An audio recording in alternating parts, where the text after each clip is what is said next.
Just a quick bit of housekeeping here as well. As you see these views from SpaceX, you know, the clock in the upper left-hand corner of the big box there versus our clock in the upper right-hand corner of the screen. Our clock is right now in real time, and what's coming in from SpaceX is coming in on just a slight delay. We've done some work behind the scenes to minimize that as much as we possibly can at this point, but that's the reason for the slight discrepancy.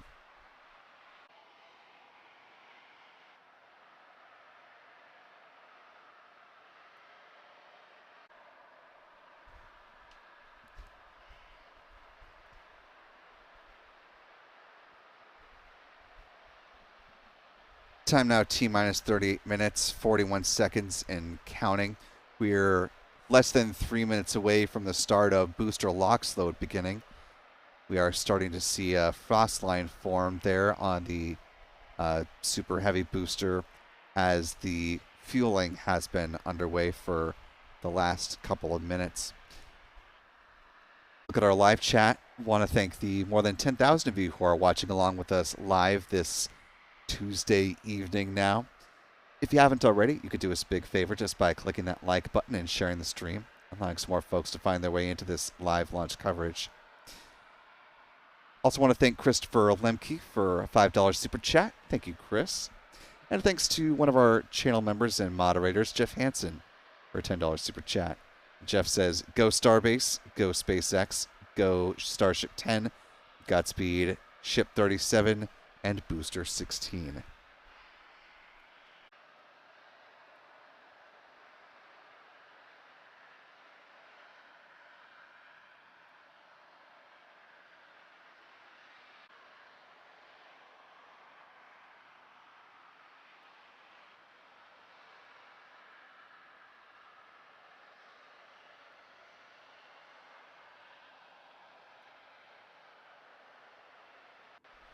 Now T-minus 35 minutes, 25 seconds and counting.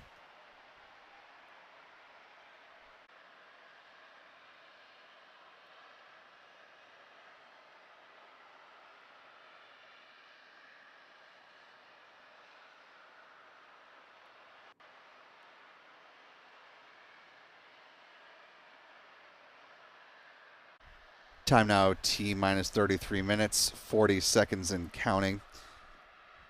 For those of you who are with us for our coverage of the NAUS mission from Vandenberg Space Force Base earlier today, launching a Falcon 9 rocket with multiple payloads on board, we have heard that multiple of the customers whose payloads were flying have been able to successfully make contact with their satellites now in orbit. That includes Planet, an Earth observation company, whose CEO, Will Marshall, says they were successful in making contact with both of their satellites.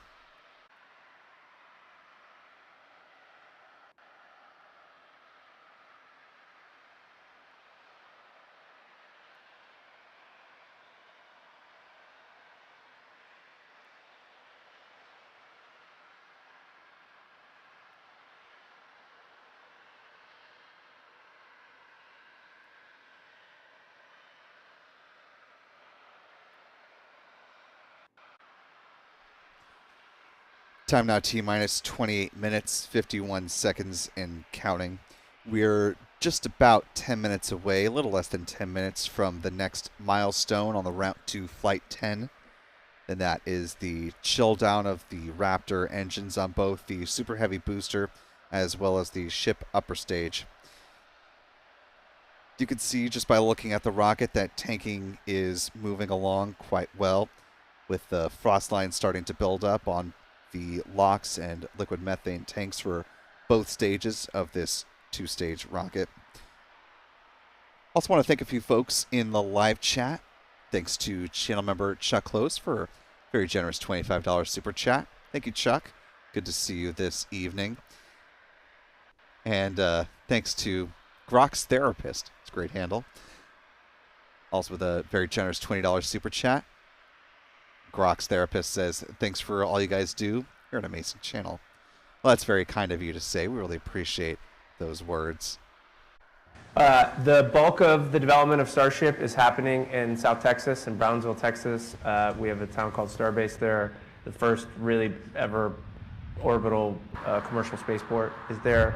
That's where all of our test flights have happened, just the ship test flights and now our orbital test flights. But as we stabilize that rocket, we're going to operationalize it and we're going to bring it to Florida. So we're working on 2 separate environmental impact statements, sort of huge environmental studies, both at KSC for using Starship out of 39A and on the Space Force side at 37, which is the former Delta Heavy pad.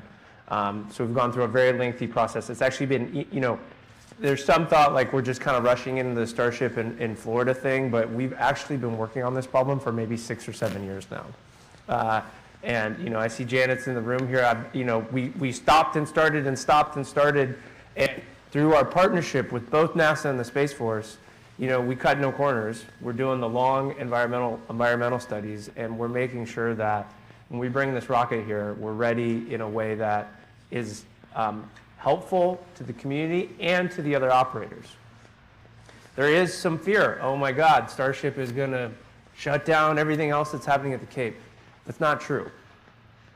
Sure, is it a big rocket? Yes, it's bigger than Falcon 9, bigger than Falcon Heavy. Actually, it's the world's biggest rocket ever built.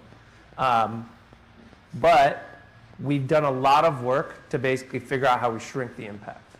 SpaceX believes that the best spaceport is a spaceport that multiple provide, and not saying it will happen like this, but that multiple launch providers could launch multiple times a day. We want to help the DoD and KSC design a spaceport where, it's not just SpaceX, right? We want Blue Origin, we want Relativity, we want ULA, we want all these new entrants, we want Stoke to come in and be prosperous and be successful. And fundamentally, the spaceport is capable of handling that. Physics says it is. It's just how do we figure out how we work together and how we deconflict, and then actually go do some hard math and some hard engineering to make that happen.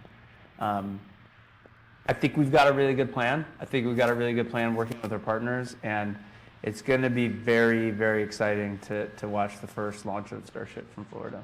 It will be. And I think it's also exciting from the NASA perspective what this will bring to the Artemis program as well, and landing eventually our astronauts on the surface of the moon.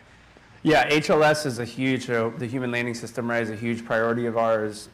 We got to help NASA achieve that goal of landing on the surface of the moon, right? So we're on contract to basically do a transfer of the astronauts from Orion, once it's in low orbit, to a Starship, and then use the ship to actually go land on the surface of the moon. That tech will be really important and key, and same stuff that it's going to take to achieve that goal is also going to enable the Mars goals, right? The big leap is you got to refuel on orbit, right? So this idea that you'll launch a ship and then you'll launch another ship and then you aggregate propellant, right? And that lets you get enough energy to then move a ship, do the entire landing sequence. But over time, that same exact architecture is like the needed game changer for actually sending a ton of stuff to Mars and being able to not just land, a rover, but land 1,000 tons, 100, many tons to the surface of Mars. After T0, we'll see liftoff of the full 400-plus foot tall stack, about 2 seconds after that T0 mark. The rocket will pass through max Q, which is the moment of greatest aerodynamic pressure on the rocket. That'll be followed about a minute and a half after that by booster MECO, which for a Starship means most engines cut off, not a full MECO like we see on a Falcon 9 rocket, where all of the 9 main engines cut off. That'll be followed seconds later by hot staging, which is when the Raptor engines on the ship upper stage kick on, and the ship will separate from the Super Heavy booster. That'll be followed 10 seconds afterwards by the boost back burn beginning. It'll shut down less than a minute later. Then the hot stage ring will be jettisoned from the top of the Super Heavy booster. The landing burn on booster 16 will start at about T plus 6 minutes and 20 seconds into flight. Last about 20 seconds or so, with the booster designed to hover above the waters of the Gulf before splashing down in the water below. At T plus 8 minutes and 57 seconds, that's when the ship upper stage will conclude its first burn and then go into a coast phase until T plus 18 minutes and 27 seconds. If successful, this will be the first time that we see the payload deployment of those Starlink simulators. There are 8 of them on board this particular Starship upper stage. The end of the deployment demo will wrap up at T plus 25 minutes and 32 seconds. About 12 minutes afterwards, the Raptor in-space relight demonstration will happen. Just a quick burn of one of the upper stage engines. About 10 minutes after that, the entry sequence will begin as Starship begins to make its way towards a splashdown in the Indian Ocean. The vehicle will become transonic at about T plus 1 hour, 3 minutes, and 15 seconds. Then transition to becoming subsonic about 1 minute and 15 seconds afterwards. There will be a landing flip designed to happen at T plus 1 hour, 6 minutes, and 14 seconds. Followed by the final landing burn for a soft splashdown in the waters of the Indian Ocean just about 10 seconds afterwards.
Chat where you're checking in from.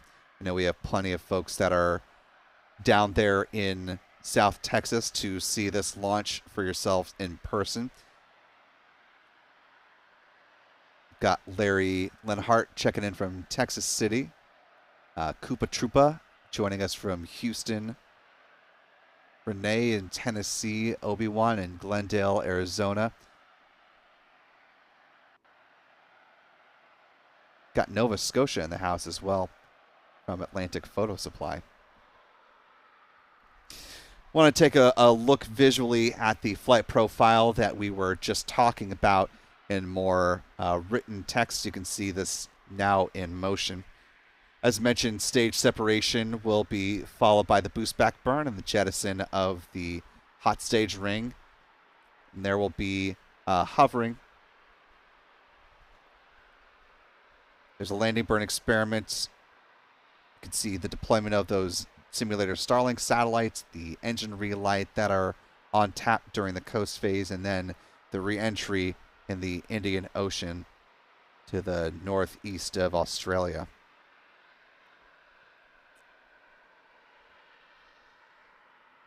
Hopefully we'll see a good splashdown in the waters of the Indian Ocean like we saw back on Flight 6. And it has been since that last flight of a Block 1 ship upper stage that SpaceX has been able to perform a nominal flight of its upper stage.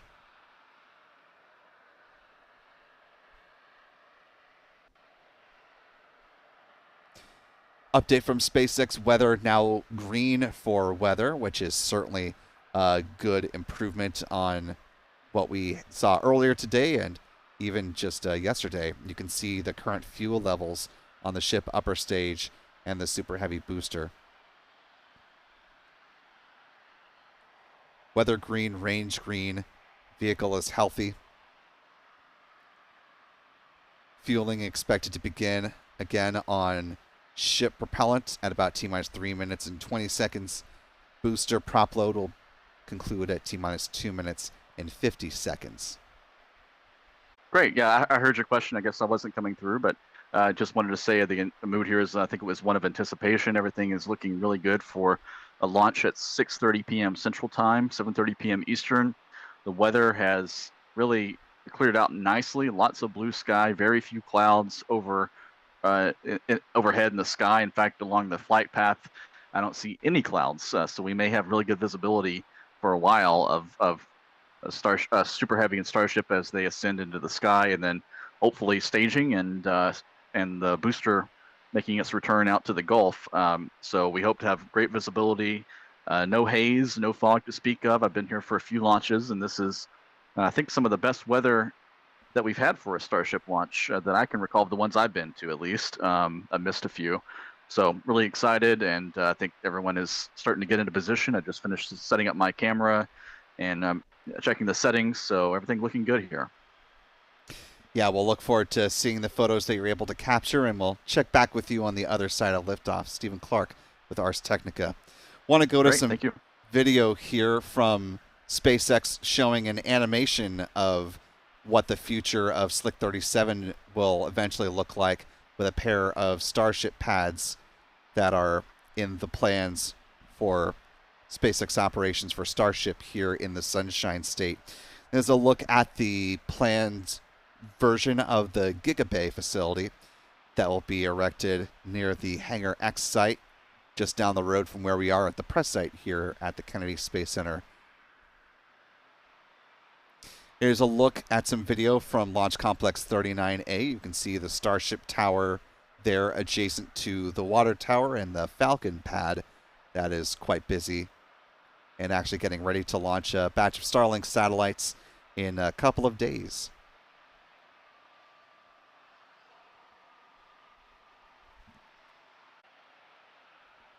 Less than 5 minutes to go. Range remains good to support. Weather also green per the SpaceX commentators.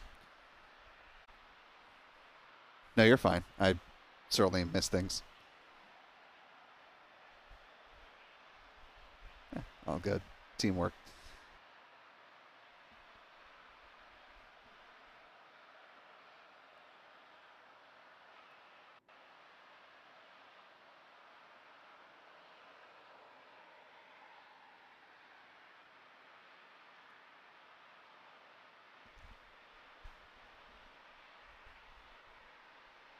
Got 3.5 minutes left on the clock.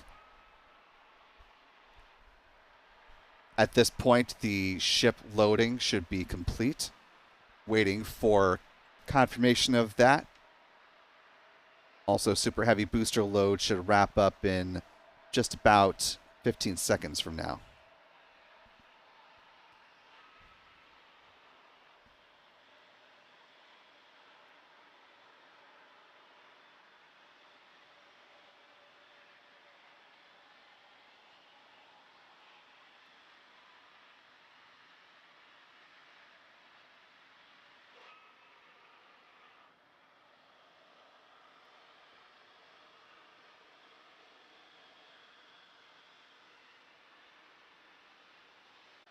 Two minutes and counting. SpaceX commentators note they are working no issues at this point. Right now, no plans to hold the count at T-minus 40 seconds.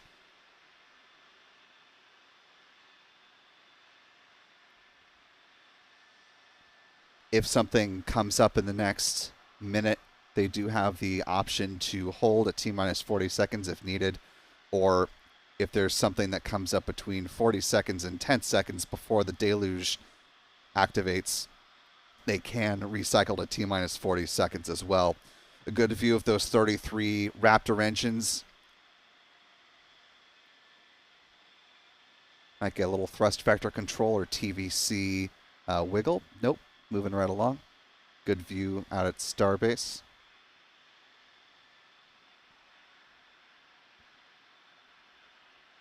One minute and counting.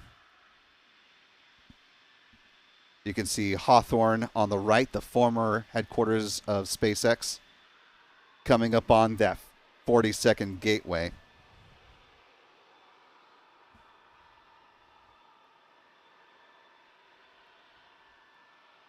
passing through the 40-second gateway. Coming up on the SpaceX launch director giving their go for launch. Let's listen in. Maciek Batura take us the rest of the way. 30 seconds, the 10th. And we did hear a go for launch call for Starship Flight 10 coming up in just about 20 seconds. 15 seconds. And here we go in 10, 9, 8, 7, 6, 5, 4, 3, 2, 1, 0. And we have liftoff. Motion. And Starship Flight 10 is on its way. Let's listen in.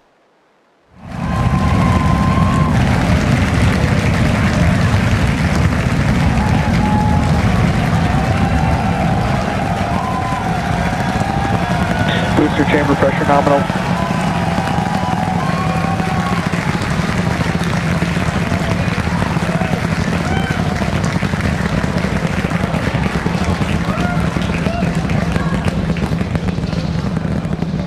All right, we're a little over 40 seconds into flight. 33 out of Booster 33 ship, Raptor avionics, engines. power and telemetry nominal. Getting good call outs, healthy systems on the booster as it starts to pitch over the Gulf.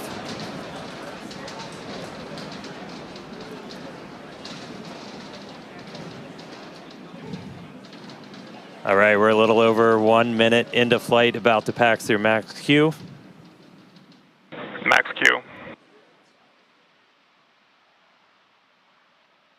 All right, so we are through the period of maximum dynamic pressure, max stress on the vehicle as it continues to fly. Our next major event is going to be hot staging, which is happening in just over 90 seconds from now. To get ready, the booster will shut down all but 3 of its Raptor engines. The clamps holding the 2 stages together will release, and the Starship second stage ignites its engines. The ship then separates from the Super Heavy booster and heads to space. At the same time, the 3 engines still firing on Super Heavy will flip the booster around. We'll continue to monitor the SpaceX comments, but we just want to note that one of the middle ring engines has been lost as the booster begins its ascent. This is the first time in a couple of missions that we've seen SpaceX lose one of those engines on ascent. As you heard from the SpaceX commentators, though, we are coming up to the hot staging point in the mission. First, we'll see most engines cut off intentionally. It's coming up in just about 10 seconds. That'll be followed by hot staging when those 6 Raptor engines on the ship upper stage ignite. The 2 stages separate. And then we'll see the start of the boost back burn. Engines on the booster are starting to throttle down.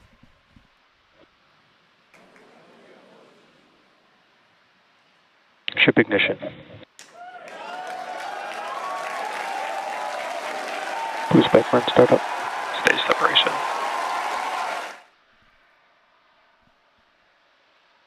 Six engines on the upper stage, still seeing one of those middle engines out. Boost back burn underway. Again, SpaceX will not be attempting a catch of the Super Heavy booster, but will perform a couple of experiments as it makes a splashdown in the Gulf.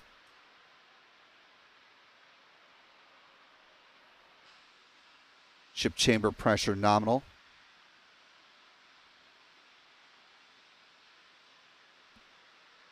Now 3.5 minutes into the mission, the boost back burn shutdown.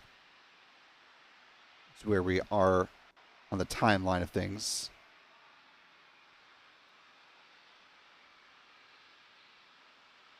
Your call for boost back burn shutdown. Still seeing views from both stages.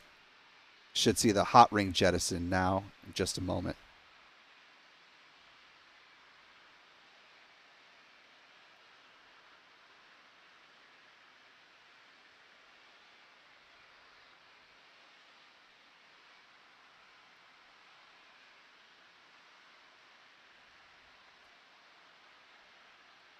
one of the adjustments between Flight 9 to Flight 10 was shifting what's called the angle of attack, the angle compared to the horizon at which the booster is going to be making its approach back down towards the waters of the Gulf.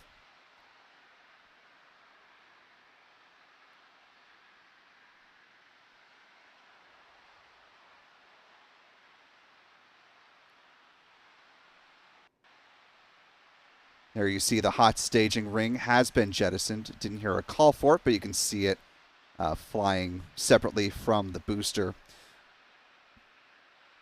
SpaceX is set to perform intentionally an off-nominal scenario with the booster landing burn. Super Heavy on a nominal trajectory. SpaceX going to be lighting 2 out of the 3 center engines. Normally it would use 3 center engines for the landing burn.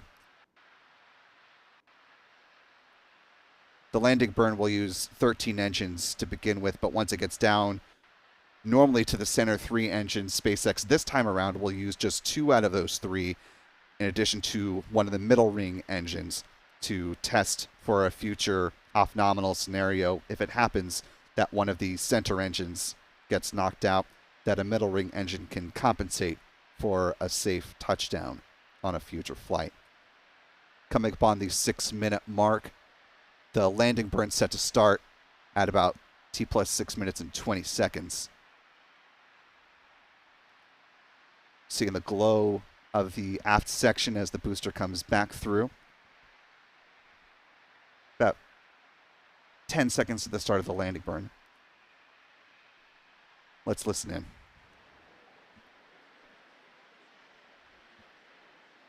All right, here we go.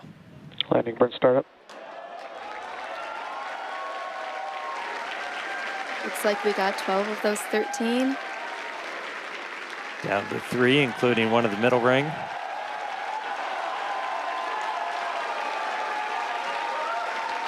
Looks like the ship is hovering as intended. Down to 2. Nice little hover. And landing burn shutdown. And into the Gulf, here we come. And the booster has splashed down. And now all eyes once again on the ship upper stage as it continues its climb uphill. SpaceX had issues getting through the initial burn for Flights 7 and 8. Ship engine cutoff is coming up at about T plus 8 minutes and 57 seconds.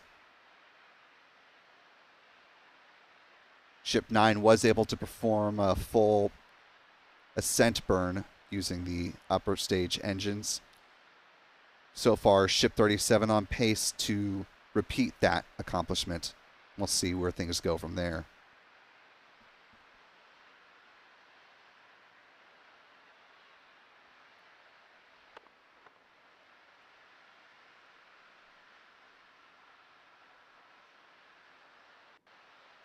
Got about 1 minute left on the upper stage burn here.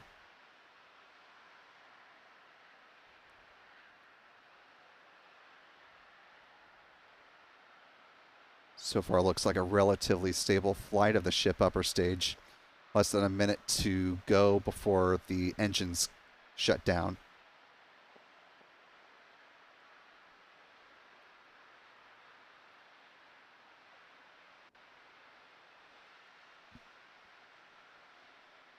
Heard a call out just now that ship is on terminal guidance, which means they're coming up to the end of this burn. Less than 30 seconds now. Nice view of the engine section. You see the larger engine bells. Those are the Raptor vacuum engines. The 3 in the center are the sea level engines.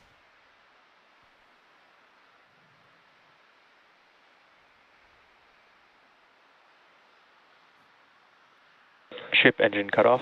We shut down those center 3. Successful ship engine cutoff.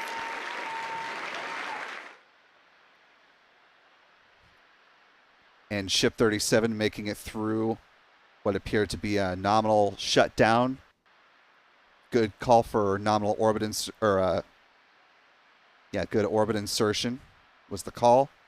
This is a suborbital flight. So we'll not make a full orbit around the Earth, but rather make plans for a splashdown in the waters of the Indian Ocean. Nice actuation of the flaps there. Moving into what SpaceX commentators call the stowed position.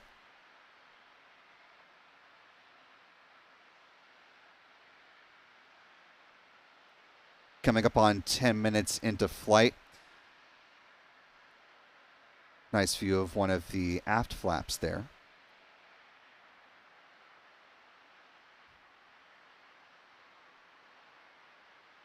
Coming up in less than 9 minutes at T plus 8 minutes and 27 seconds. That will be the next big milestone, something that SpaceX was unable to accomplish last go around, or any point with its Starship upper stage, which is the deployment of those simulator Starlink satellites. That deployment sequence will begin at T plus 18 minutes and 27 seconds. That deployment demo will last until T plus 25 minutes and 32 seconds.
Now 12 minutes into the flight, just about 6.5 minutes to go until the start of the payload demonstration.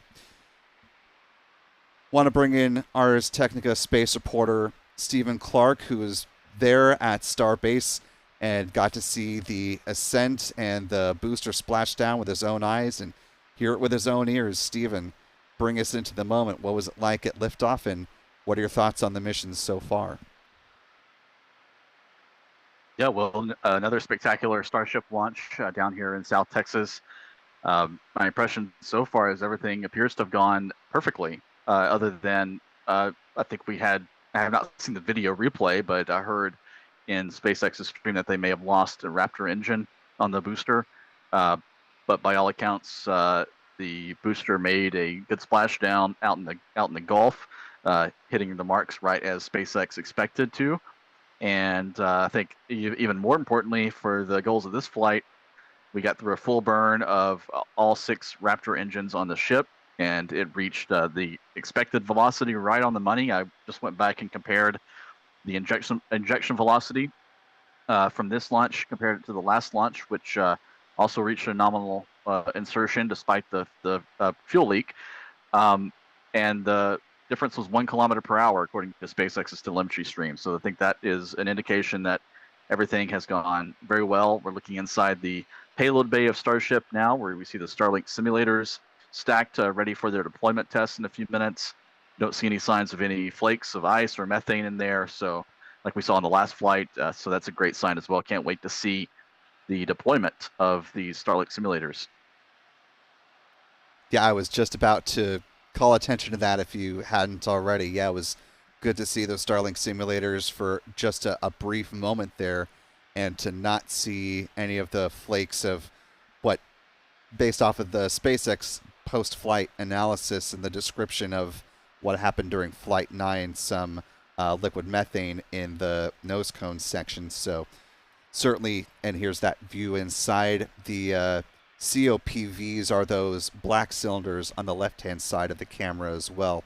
The trouble spot that caused the destruction of Ship 36 and prevented it from being the ship that flew this Flight 10 mission. So SpaceX got some learning from that on the ground anomaly, folded that in to the ship that we see right here. And coming up in just about 4 minutes from now, a little less than 4 minutes, we'll see, if all goes well, those Starlink simulators head out the door.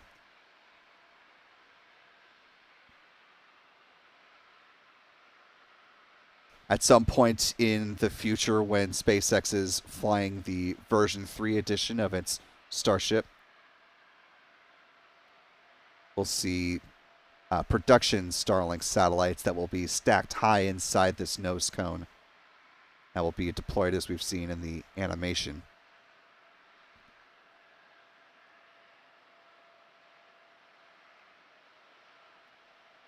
Seeing a little bit of some kind of vapor inside.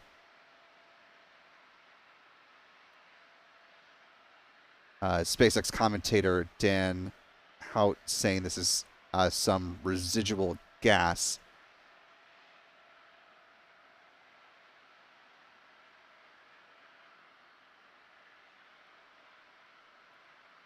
So they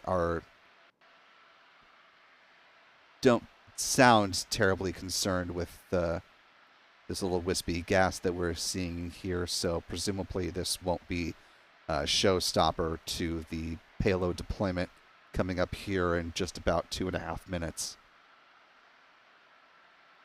Yeah, that does look interesting to me. I'm not sure what could be causing that. It does look like mist almost. Very diffuse, thin gas of some kind. Yeah, I don't pretend to be a chemist. It certainly doesn't look like the flakes that we saw during Flight 9. I wonder if this gas may be, I don't know if this would be gaseous nitrogen. I wouldn't think it would have a color to it. But again, I don't pretend to be a chemist. I went through AP Chem in high school, and that was about the extent of my experience on that side of things. Well, I'm about the same boat as you, Will, but I will say it looks rather ghostly. There's it. Looks like it's being sucked down, so the Pez dispenser door apparently is now starting to open. As SpaceX commentators noted that we would see that gas dissipate, get sucked out into the vacuum of space once the door is open. So by all accounts, that's a good sign that it is now suddenly vanished into this good night. SpaceX is in payload deploy prep at this point, and we should see the first jettison happen, the first ever deployment from a Starship upper stage, coming now in less than 1 minute. And confirmation that the door has opened. All good signs for SpaceX to achieve a milestone not seen yet before.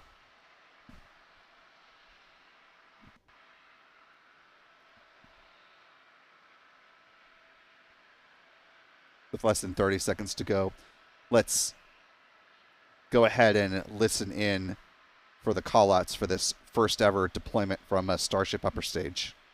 Into the vacuum of space. About 15 seconds until payload deploy.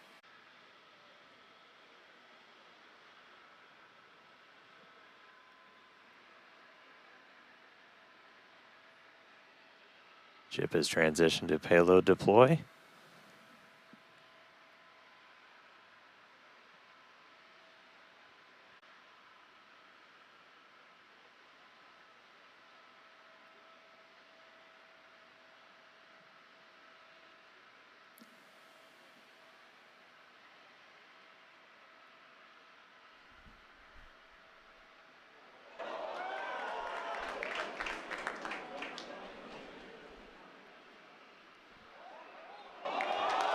There we go.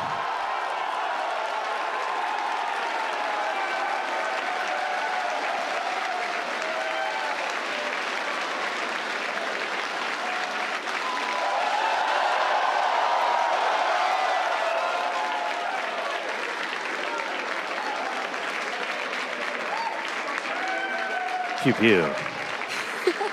Been waiting way too long to do that. There we go.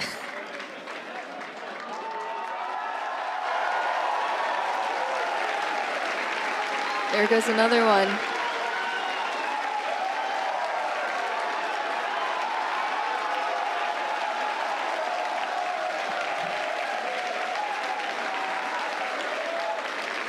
Super exciting moment, as you can hear the energy in both Hawthorne and Starbase. Everyone's super excited for finally getting to deploy some of those simulated satellites. Pez system moving down. Next row. There we go. As we said, we're going to do about one every minute or so. And this is just kind of a dress rehearsal for when we're going to be deploying the V3 satellites. And these are just a massive, massive increase to Starlink's capability. Each one of them has its 60 terabits per second of capacity that's going to get added to the network per launch. That's 20 times more than what we're adding with every single Falcon 9 launch today, which, you know, step increase in capability. There goes another one.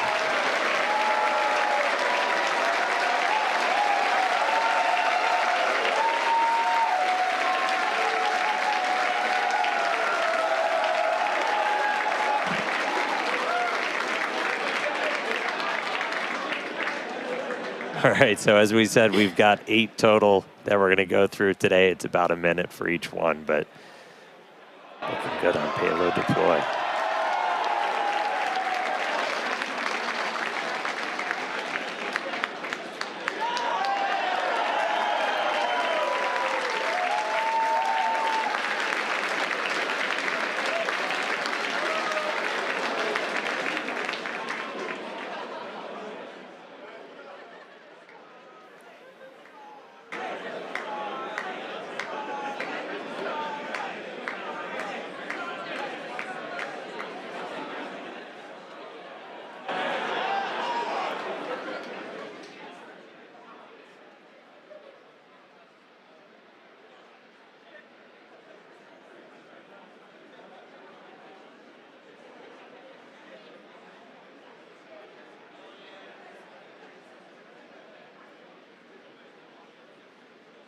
All right, so we're about halfway through.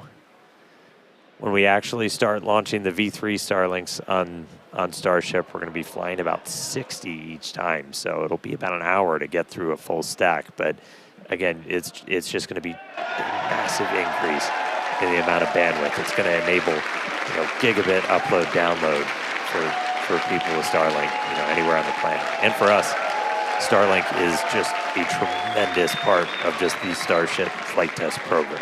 Yeah, absolutely. Always getting us that data, and yeah, the amazing views we have on the vehicle today.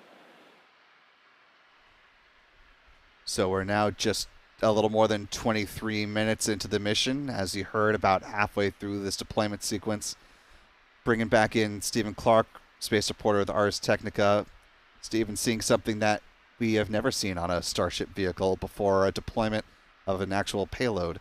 Again, this is a suborbital flight for those watching, so these are not functional Starlinks, nor are they going into orbital space. They'll follow the same suborbital trajectory as the ship upper stage, but like you said, a secondary milestone perhaps for SpaceX, but certainly an important one that they really wanted to demonstrate today.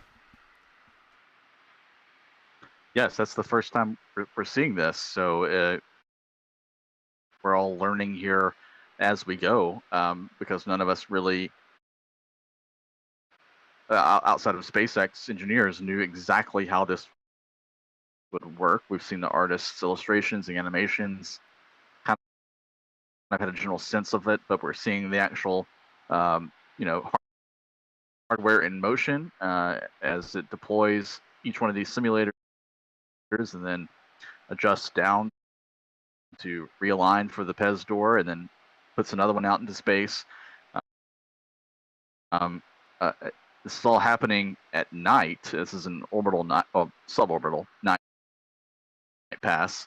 Let's suppose the ship is out somewhere over the Atlantic Ocean right now. I think we can see that in the bottom right part from the screen from SpaceX's live stream out in the middle of the Atlantic Ocean at night. So not sure what the cameras externally are seeing. We're not seeing those from SpaceX right now. Maybe nothing. Hence, maybe that's why we're seeing inside the ship right now. Relay demo startup. And shutdown.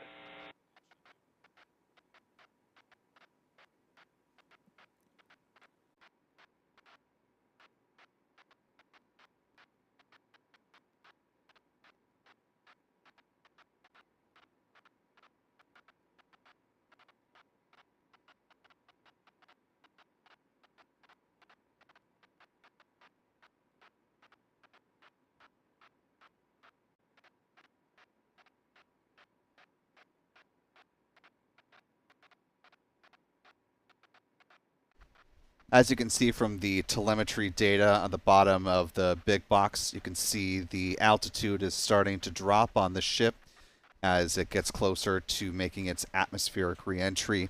Also, the orientation of the ship has adjusted in more of its entry mode, coming up to what SpaceX calls its entry interface. We're now T plus 42 minutes. 9 seconds and counting on the mission from the SpaceX timeline of things.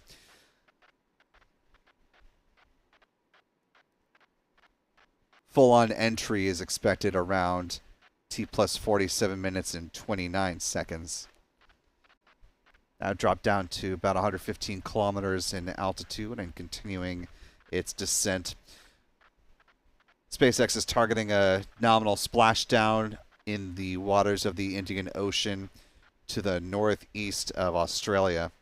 As you can see from the globe in the bottom, next to the ship orientation, you can see it's just now cruising over the island of Madagascar. They're off the southern half of the African continent. And a nice view inside the engine section here.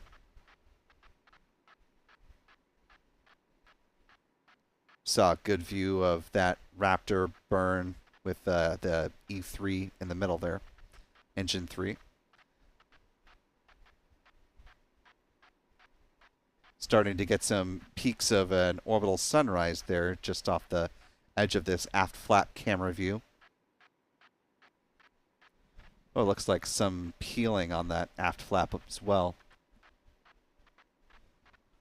Of course, SpaceX is learning in all manners how the ship performs during its various modes of operation, during the deployment of the Starlink simulator satellites, the Raptor relight, and, of course, entry coming up here. You can actually see on this forward flap a decal of a Dragon spacecraft right near that middle hinge. SpaceX just flew its most recent Dragon capsule to the International Space Station on the Commercial Resupply Services 33 or CRS 33 mission that docked to station on Monday morning.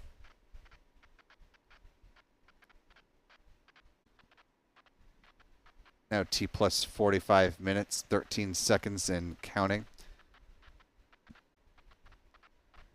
A little bit of maneuvering here as SpaceX looks at this aft flap. Looks like a couple of those tiles may have peeled up from when we saw them earlier on in the mission. SpaceX's goal, of course, is to create a fully reusable heat shield, one that requires minimal and eventually, ideally, no major refurbishment before it's able to fly again. Just about 92 kilometers in altitude and descending. Still more than 26,800 kilometers per hour. So still a blistering speed that Starship is traveling as it makes its way towards a splashdown in the Indian Ocean.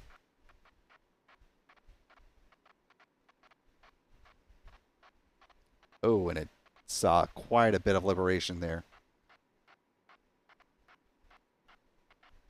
unclear what just all of a sudden caused a chunk of the aft skirt to just shred there. Looking at the orientation of ship, though, it doesn't look like the attitude has made any discernible shifting even with that.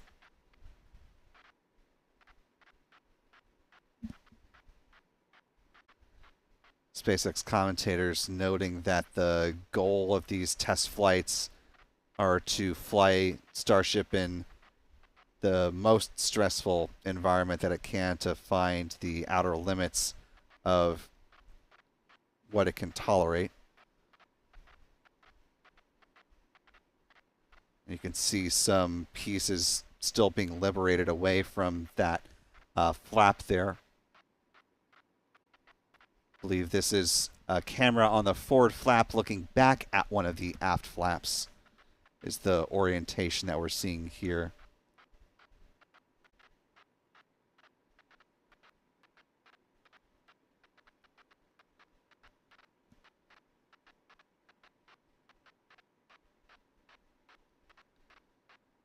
SpaceX notes that where the vehicle is in its point of entry, it's in a dense enough part of the atmosphere that the flaps can control some of the ship's coordination and its attitude, not just the reaction control system thrusters.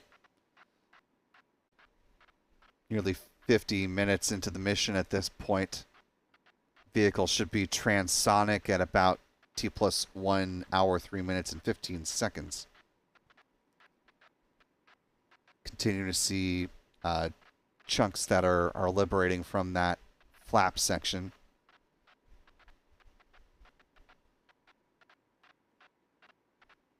Possibly a piece of the metal skin on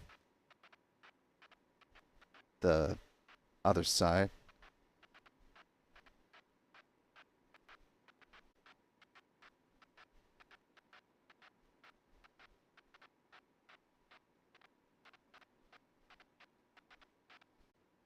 Coming up in about 3 minutes, according to SpaceX, ship should be in enough sunlight that we should be able to see a little bit more context around the vehicle. And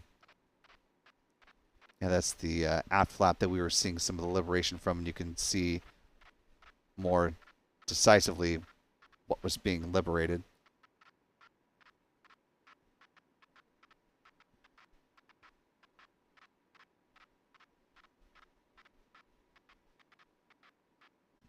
Starting to see a little bit of the re-entry plasma starting to creep through the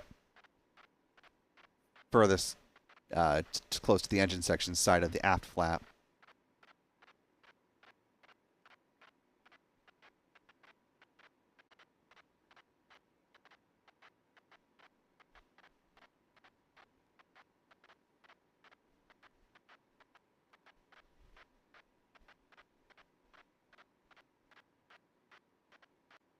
SpaceX says that there, once again, like we saw with Flight 6, that there is a camera on a buoy out in the waters of the Indian Ocean near the planned landing site that has Starlink that is supporting it, so we may get some good views of the ship as it makes its splashdown coming up here in about 14 minutes or so.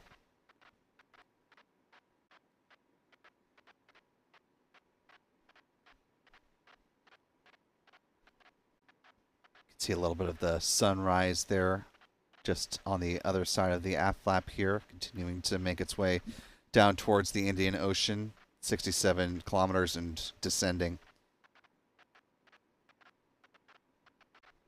Seeing a nice view of the Earth beyond the aft flap as well.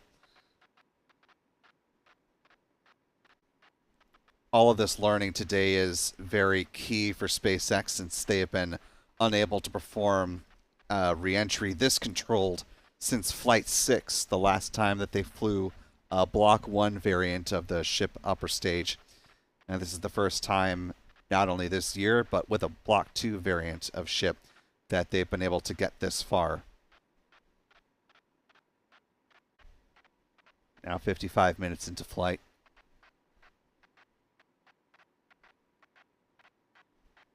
.63 kilometers in altitude. Good view of the Pez dispenser door as well in this view of the Starship upper stage, ship 37. 56 minutes so far in flight. SpaceX calling out that the ship has passed peak heating. So the greatest amount of stress that Starship is expected to experience. And we've got the view of the globe there in the bottom right-hand corner of your screen, so you can see Starship's position relative to the Earth. Just under 61 kilometers in altitude.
Coming up on the next milestone where ship will deploy its aft flaps fully. Let's go ahead and listen in.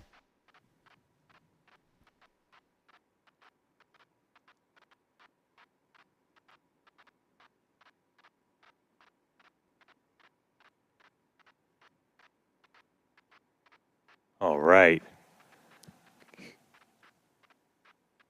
See those flaps swinging out? Again, we're putting ship through the ringer on this flight in.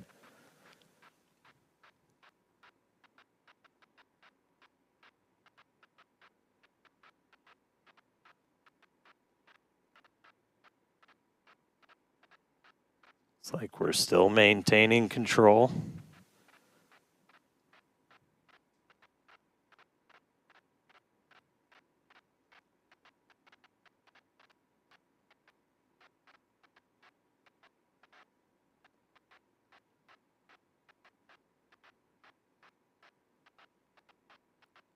All right, flaps earning their paycheck today, getting through kind of that max stressing. Definitely things looking good so far.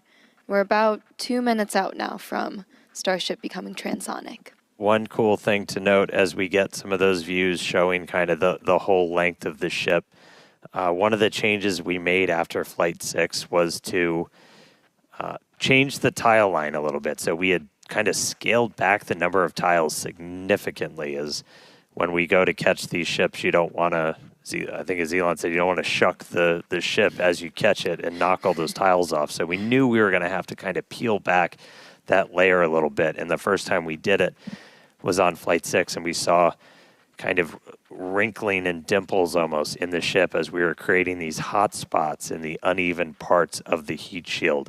And so to kind of address that, we smoothed it out. That's why you've got kind of that nice smoothed out black line now on the ship. And just looking at it, we can see kind of a little bit of hot spot, a little bit of warping almost. Near the payload door, you can see a little bit of colored patina up above it, but we don't see those kind of deep, almost, they almost look like gouges on that. So it looks like that's been pretty successful. So, all right, we are less than a minute away from hitting transonic. Again, pretty soon our forward velocity is going to look like it's kind of falling off a cliff, and Starship will look like it's falling off a cliff as we essentially go into our belly flop. If you watched some of the high altitude tests or suborbital campaigns, we were able to test that. It was a pretty fundamental, like, can this thing actually fly? And we were able to prove that out with that suborbital campaign. And that's what we're about to see shortly here.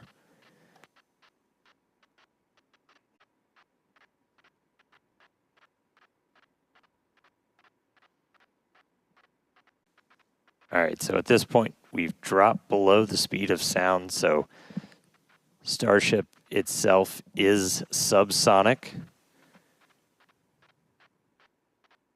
We are starting to chill the engines for a landing burn attempt. Landing flip supposed to start in a little over 2 minutes. Subsonic Indian Ocean, we're on our way. Starship is subsonic. There we go.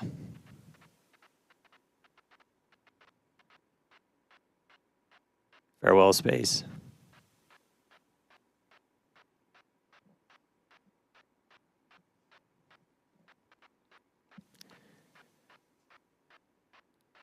All right, so coming up in just a little under 2 minutes, so we're going to do the flip and the burn. So we're only using those 3 center Raptor engines, the sea levels, the ones that can kind of gimbal, that can move around and steer. Dipping the nose down a little bit.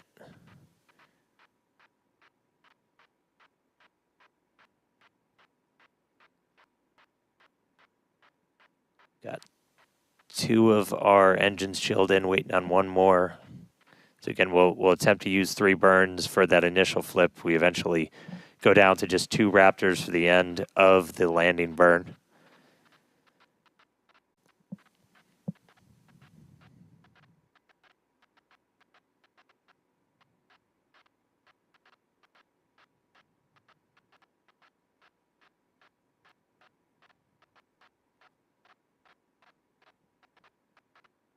Structurally, we're looking good. Got good pressures in our nose cone for everything. Just about 30 seconds. So again, we're going to look for the flip. So Starship's doing its belly flop right now. We're going to do the flip. Swing out. Let's punch through some clouds first.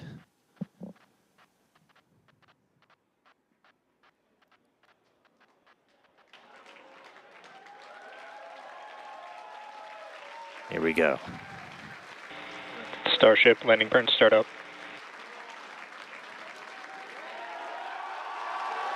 Seeing 3 engines. There's our flip. There's a buoy. There's a splashdown.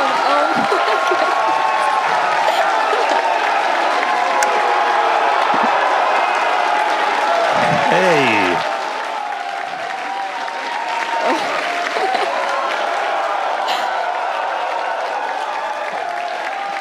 Oh, man. Yeah. Farewell, Ship 37. Thank you, Buoy Cam.